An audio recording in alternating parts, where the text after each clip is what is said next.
been training. Not to go looking for a fight, but to be ready whenever one comes. Yeah. I thought you'd look bigger. Yeah, that's what they all say. What are you doing here? Dude, we were supposed to be filming SCS 30 minutes ago. We're doing Roadhouse this week. Well, I guess I thought I'd just get into character. What? Never mind, dude, just come on.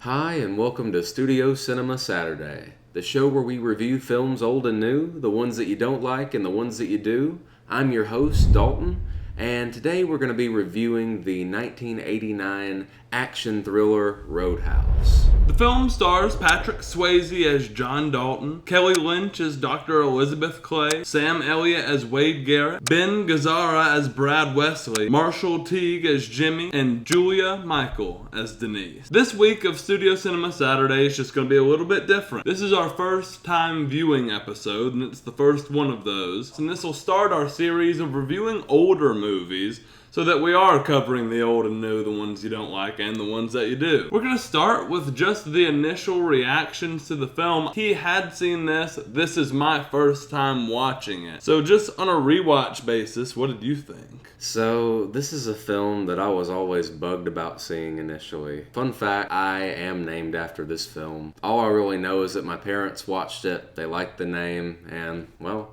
there it is. Finally got around to watching the film and understanding why everyone was like, I thought you'd be bigger. Well, on the rewatch, I really enjoyed it. Initially, I probably would have given it a 7, first time viewing. I don't think it has a ton of rewatch value, or not as much. Whenever you know just kind of the punches they're going to throw at you. It's just an action film. It's a heightened action drama, and if you like that, you're going to enjoy the film. My first initial thoughts are about the same. I enjoyed it, though. I enjoyed it a lot. I think, some of this stuff doesn't fly anymore. Maybe the way they're treating women in the movie. The raunchiness of this film doesn't fly anymore, I don't think.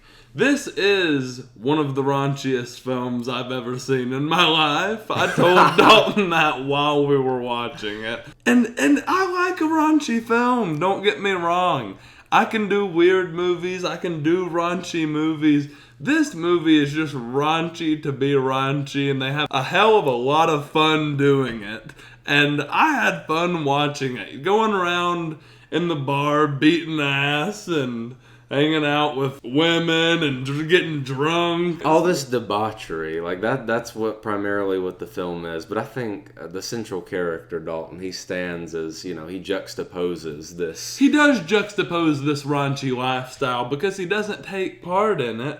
Besides, like, the more wholesome raunchy, as we were talking about while we watched the movie, where him and it's Dr. Elizabeth, they have this raunchy, wholesome moment. That's just kind of part of the movie, is its raunchiness, and it owns it completely. So I don't, knock anything for the raunchiness of the movie. It is the style of the movie. And I'll say this, I don't think it's glorifying it really. No. It's depicting it as commonplace, sure. But, like I said, he stands in opposition of that. He's trying to take these people down, or the people associated, people doing it primarily. And that's why he gets hired in the first place, is, to clean up this rough bar where he was saying that, eyeballs are picked up every night. This sort of place where just a full-on bar house brawl is breaking out. So, yeah, what I'll say to piggyback off of that is they're not showing that the people that do these things live amazing lives. The people who indulge themselves in this raunchiness every night at the bar are not necessarily like happy people. It's that kind of thing where you could take them out of the bar and they're not going to be this person. It's like they're all escaping something here. And you see that he is also escaping something, but he's trying to go about kind of recovering and handling it the right way, instead of just diving into vices and other ways to fix his problems. And maybe he uses some good old-fashioned beating ass to get through these problems sometimes. And I'll say this, it's funny that you brought up the Dark Knight connection, because I feel like there's a lot of it in this film, even though this is way before The Dark Knight was ever released. But there's the coin toss between Wade Garrett and Elizabeth. Wade and Elizabeth, I was literally saying, like, oh, who's gonna die, Rachel or Harvey Dent? The quote from The Dark Knight that's always just thrown around, either... You either die a hero, or you live long enough to see yourself become the villain. I think you can say a little bit about Dalton and the townspeople. Even though they were getting mistreated, they solve their problems like Dalton does. That is true. He rips the man's throat out. You hear about this. He does it again. And then he ends up giving the townspeople the gusto to kill Brad Wesley. Yeah, they end up shooting him in kind of a, Dalton doesn't use guns, but in Dalton's fashion, they beat him to death. Not saying what he was doing was right, but it's like he said, no one wins in a fight. He's telling everybody at the Double Deuce, be nice to these people before you beat them up and throw them out of here. Like, be nice. If they're not nice, get them out.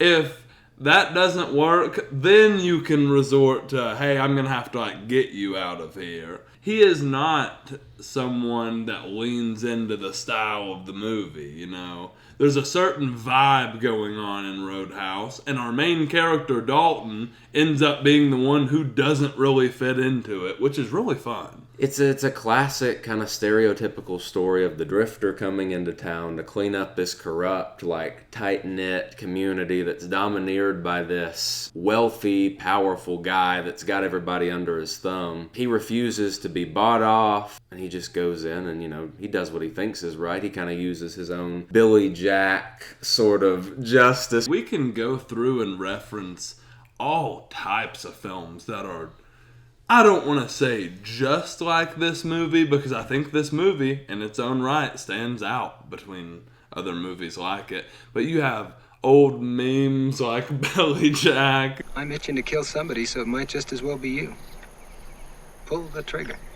You have the John Wick movies. I think of Nobody. I think of these movies, like you said, where the drifter comes in and just beats his way through the plot. But in its own respect, this movie does stand out by making Dalton the character that he is. Just his core character is different. Makes the movie fun to watch. I go back to the very first scene where he tells these people outside, and then just takes him outside and kicks him out of the bar. He has this personality that's fun to watch. He's witty, and he will try and either outsmart or just he uses fighting as a last resort. He will try and beat them in some other way. Because there are a couple clips that we did get a little bit of first time reacting to, and that first clip is him essentially just laying it down on the employees of the Double Deuce, firing people during this initial speech and just telling them that they should be nice. Whether they get called,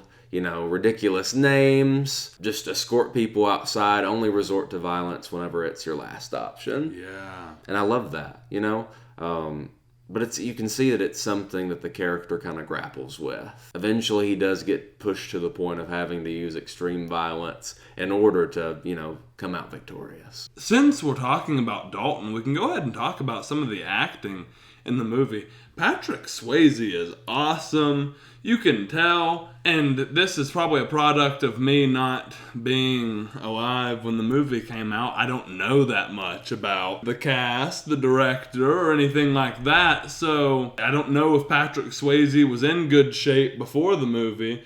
But he's in great shape. He looks awesome. The last fight scene with Jimmy is awesome looking. The cinematography, the acting. It's epic. The scenery. Yeah. I mean, is it a little illogical how he catches up to that motorcycle in a couple seconds with that weird run? Yeah. Are the kicks and the punches cool and just they're testing each other's abilities. Finally getting to see what's up with this Dalton character just because he's hyped up for the entire film and doesn't get too much of a challenge until he's overwhelmed by multiple assailants. We see him breeze through everybody that he fights until he gets pinned down outside for the first time, and that's when we get kind of a little bit closer to Samuel Elliott's character, old Wade Garrett, who is also awesome in the movie. Patrick Swayze and Sam Elliott are probably two of my favorite characters, and I think give two of the better performances in the movie. Not to say that the rest are bad, because you have so much realism in a lot of these characters. Dalton and I, this Dalton, are from a small town, and we were talking about how the characters in this film sound like they were plucked out of our town. The stupid shit they talk about, and the weird things they come up with to say. This is real stuff that you experience in small towns in America. We live in Tennessee. The film is set in Jasper, Mississippi, and also references some other surrounding areas. In Memphis, they talk about Memphis. I don't think they go, but they talk about it. So, that's where he initially rips the man's throat out, and that's kind of what he's running from. You find out later on in the film. Is it a parody? The way they hype up their action hero. The first 30 minutes of this movie are, do you know Dalton? Oh my God, there's Dalton. Dalton's in town. Dalton did this. He ripped a guy's throat out. I heard he killed somebody. Dalton's this insane warrior, they're making it sound like. And then he shows up and everybody's like, oh, I thought you'd be bigger.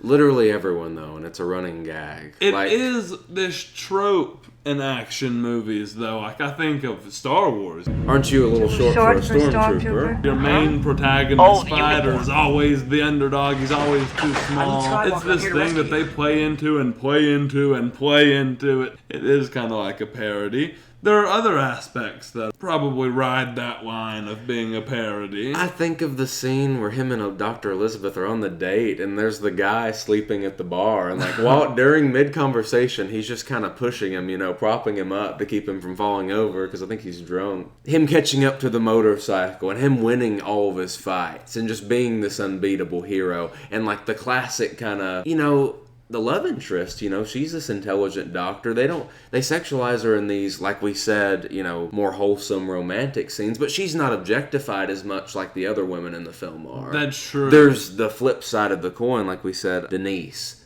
She's the blonde who does the whole, stripping bit in the Roadhouse. Yeah, and might be a part of her title as well. The doctor's not getting as much disrespect as the people who are out living this raunchy lifestyle. They might be trying to lean into the contrast of lifestyles a little bit and maybe dive into the contrast in morals and ethics and dive into some of these deeper meanings throughout the film. While it's a little bit hard to pull deeper meanings out of an action film where a man named Dalton goes around and beats ass. I think you're primarily focused on just this repeating kind of corny dialogue, these lines that are just, whether they're threats or they're people trying to pick up or sexualize women. I mean, there's a whole scene dedicated to come over here, for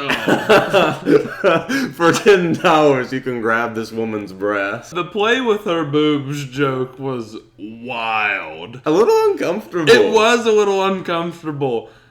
It's one of those things where it's like, I bet that's not in the new Roadhouse movie. Exactly. You summed that up perfectly.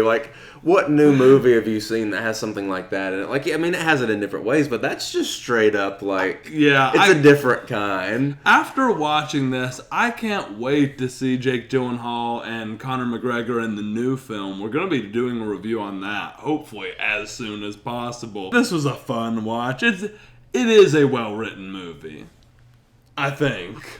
For the most part, I'd say so. I think there are some lines that do come off a bit cheesy, but I think they kind of play into this. It's awesome. It's epic at times. It's the action movie, but at the same time, it can also not take itself seriously and lean into some jokes and a bit of humor. Which is one of the things I love about the movie. Is this movie makes me laugh. I had fun watching it. The fights were fun to watch. The jokes were funny. I wouldn't say this is a perfect film, but it's definitely a good movie night. Oh, yeah. Watch this with some friends, have a good time, act like they're acting in the Double Deuce while you watch this movie, and you'll have a better time. Indulge in a little debauchery, crack open a beer or something. Right. Do what you have to do to enjoy this movie because it is a fun one. I believe one of the film's strengths is its visual style. I don't think it does anything that, you're not particularly expecting. I don't think it paves any new roads or anything, but it's using these techniques that are effective, these focus pulls, these very carefully kind of constructed and blocked crane movements where cars are coming down these beautiful, like, rustic, scenic roads. Whenever Dalton first arrives at Emmett's house and they're depicting the farmhouse, like, that's a very beautiful camera movement. Yeah. Whenever they're first introducing the double deuce, there's like this boom down motion. Very smooth cinematography. You don't particularly notice it. It's like I'm getting lost in the filmmaking sometimes. I'm not even paying attention to it. These transitions, these cuts are so good that I'm not even seeing them. And that's what you want in a film, is you want that edit to be absolutely invisible. And they achieved that multiple times here. I loved the way it looked. I think it looks like a lot of classic 80 movies. It looks like a lot of the good ones, I love the cinematography of the final fight between Jimmy and Dalton. There's lots of good stationary cinematography mixed in with moving shots. Yeah, They're very calculated, pronounced moments in the film when they want you to kind of live in the scene for a moment, and they use these moving shots. But the stationary cinematography is just beautifully mixed in with it. I'm not getting jarred at any point either. Oh, and something I was going to bring up, a shot that kind of foreshadows Wade Garrett's death is the hole in the windshield. The hole in the windshield was such a cool shot, but now that you say that, that's an awesome bit of foreshadowing. Some nice deep focus is utilized, I'll say. I think it lends to this sort of real, stylized quality, but it's like a heightened realism. Heightened realism, like, it doesn't look that different if you were to walk into an actual bar. They've just got all the lights popping in the scenes, got all the people blocked and moving in the right spots the whole film. Like, the blocking in the film is so good. Dealing with all those extras and stuff in the roadhouse. The party scenes. Yeah, it's like you can tell so much money was thrown into the look of this film. So many explosions and cars are destroyed, and there's a monster truck, there's a helicopter. These fight scenes. The monster truck and the helicopter are just thrown into this film. Absolutely. Like, yeah, just check out what we can do. Here's a couple vehicles. Like, Brad Wesley is this guy he's this classic villain. He wields a gun. He has, this money, military experience. He has money. And then he's got that voice, too. He's from Chicago. When he's first riding through in the helicopter, he's given that look, and you just know he's about to menace everyone in the story. The face acting, just in that one moment. And I'll say, just one of the funniest scenes in the film is whenever he's probably off some pills or something, just going, just doing this, going down the road, just going all over the road, and he's singing to some song. It's hilarious. Like, I think it's really funny. Big compliments to the cinematography in the film. It was one of my favorite parts of the movie. There is also a notable music aspect to this film. The Jeff Healey band, they're the people playing in the Roadhouse. They have the soundtrack. That's their primary location. Most scenes are people getting either taken out or beaten up at the Roadhouse. There is a lot of that. And you just constantly have the Roadhouse music playing, which is awesome. The film starts with their music, it ends with their music and the credits. It is a constant throughout the film, and it's something that really keeps the film's pace moving. I thought the middle of the film had a little bit of a slower pace.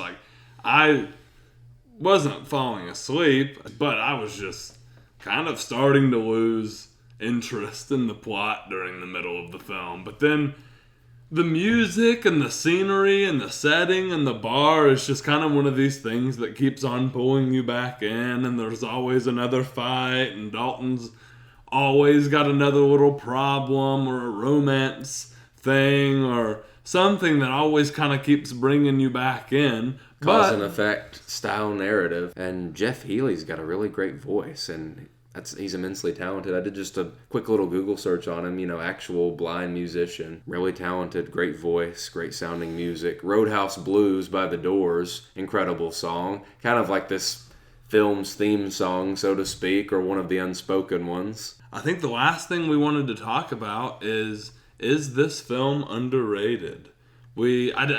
It's popular again right now. The film's on Max. You can go watch it if you haven't seen it. If you're like me and had never really heard of Roadhouse, but now that the new movie is coming out, you want to go back and watch the old one first, I do highly recommend it because now I'm really excited to watch the new movie.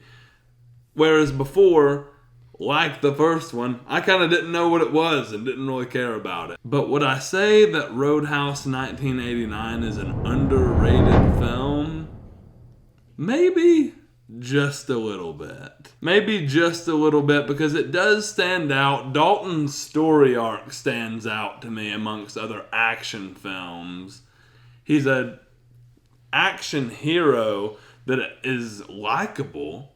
I mean, I give the film a 7 out of 10, as underrated as that can be. Maybe this film's a little underrated. Just a tad bit. I'll agree with you. It's got a magic to it. The Double Deuce has a magic to it. The style, it resembles a lot of 70s and 80s and early 90s films. I'll say, I think it being dated, I don't know if that adds or detracts from the film to me. Because people are using phones that are attached to the wall. You've got this different style. It's the late 80s. You get kind of teleported to a different point in time whenever you're watching it in 2024. I think of the very first scene. He throws the cassette tape into his car, and me and Dalton are just kind of like, oh man, this is old, this is awesome. But like that wouldn't be the general reaction when the movie first came out. It would be normal. But to me it adds to the magic. This was like a period piece. But like no, this was just made in 1989. Or the late 80s. People are solving their problems with violence. You can pretty much do anything if you have enough money or influence.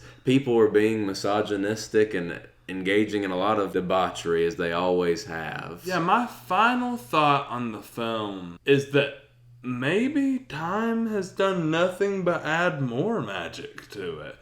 If this is viewed in 1989 and all this old stuff isn't classic and kind of new to our eyes because we're so used to living in the modern world, maybe this film doesn't carry the magic that it does. Maybe time's heard it as well. All of these tropes that are blasted in your face and all this corny, cheesy dialogue that you either love or you hate. Time has saved this film and brought it back into the eyes of viewers. And we'll see if that's a good thing over time as well. You know, we'll see if people end up liking it. I do have an appreciation for this film now. But I'll say this, I think this is what the train of thought was. I believe people saw this film, saw just how much of a beloved cult classic it is, and thought, this film needs an update. And that's why we're getting a 2024 Roadhouse, because it's pretty dated at this point. This is a film I'm not mad that we're getting again.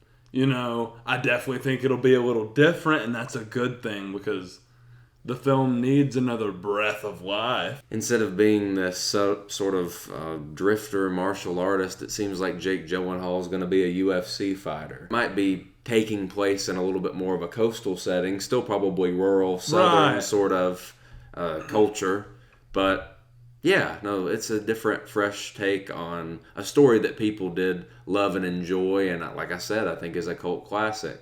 Everyone that I talk to about the film seems to enjoy it, especially in the local area. And I'll say, on that note, I would probably give the film, it's tough, I want to give it a 6.5. Yeah, I wanted to as well, kind of, but I want to give it a 6.5 because I can think of some films maybe that I'd give a 7, and they might be just a step up from Roadhouse. Yeah, I'm not going to let you talk me down, but I'm not biting you. You know, you're My initial watch was a 7, but on the rewatch, maybe it's a 6.8. It lives somewhere in between, maybe. Because, like I said, I can appreciate the acting and the choreography and how it's shot, and the witty, just kind of outrageous dialogue that just catches you off guard at times. But it is a bit dated. The characters are a bunch of stereotypes for the most part. It is cheesy. That is something that you can enjoy about the film, and I think that's why it's a cult classic. True. It's like the cheesiness is, like I said earlier, one of those things you're going to love or hate. But the entertainment value skyrockets. We hope you enjoyed this review of 1989's Roadhouse. We definitely enjoyed making it, and we enjoyed watching the movie. We hope you'll enjoy watching us just a little bit more. You know, we've reviewed Iron Claw, The Killer, Rebel Moon, Oppenheimer. Go watch all those. Go watch our short films. Studio 24 has a lot coming in the next year. We are thrilled to show it to you guys. We're so excited. We hope you'll go watch it, and we'll see you there.